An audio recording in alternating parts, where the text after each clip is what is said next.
That's right. I read the report. And while the marshal said that the fire could have been suspicious, he didn't point to any definite cause. A lot of possible evidence, but really nothing conclusive. Yeah, well, it's a preliminary report. Right. But if the case was so open and shut, don't you think there would be at least one shred of evidence that would link my client to that fire? Right. So, if your client didn't do it, who did? And you do realize that no one lives within a 5-mile radius of that cabin. Since when an arsonist has to live in the area? As far as I'm concerned, it could be someone from Salem. Someone who has something to gain by framing my client. Framing. Okay. Let's say you're right. Let's say he was framed. How exactly would someone do that? Because he just happened to run into Sierra. No one knew that he had taken her to that cabin. Perhaps he was framed after the fact. No. Excuse me, what are you suggesting? What makes me a very good lawyer is that I do my research. And I found out that you damnedest to keep my client from being released from Shady Hills. Maybe you resented the fact that he was a free man. So you decided the best way to bring him back into custody was to make sure he was to be blamed for that fire. Guys, after all, we both know this is not the first time you've been involved in a legal program.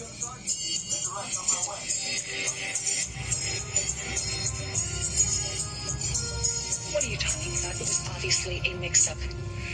Right. You just happened to hand me the results of Abigail's security test. I was trying to hand you the Gabby Sheet contracts and I got the wrong paper. Abigail told me that you were her baby's father in confidence. Why would I want to expose her secret? Because you wanted me to stop her from ending the pregnancy. Okay, and why would I help you? You've ruined my life. If anything, I want to hurt you. I certainly won't argue that. But maybe it wasn't about hurting me. Maybe it was about hurting Abigail.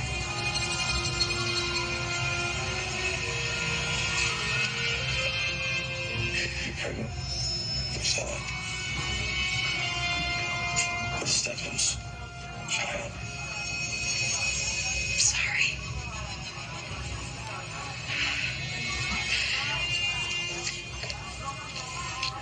I just keep thinking I wish I wouldn't have ever even gotten the test. I mean, dude, I wanted to put this whole night and everything with Stefan behind us, and I wanted to give you some good news, and you made it worse. I mean, baby, I would do anything to change these results. You have to know that.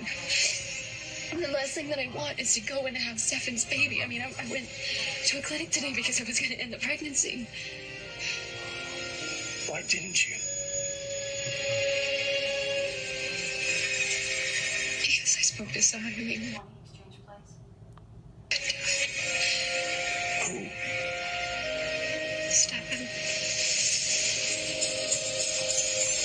I'd watch my mouth if I were you. Accusations against the commissioner are not taken lightly in this department. Well, detective, are you threatening me? No. No one is threatening anyone here. But if you are suggesting that someone in this department set your client up, you better have proof. Well, that's the great thing about being a defense attorney. I don't need proof. And right now, I'm just pointing out the fact that it could be many different explanations for what happened that night. Railroading my client to fit your theories is not helpful to anyone. It's not helpful. Your client has exhibited a pattern of behavior very similar to this crime in the past. He was before set fire to the very same cabin, and that is enough to make him a suspect. Not enough to hold him without charging him. I mean, unless you have uncovered evidence that will directly implicate him.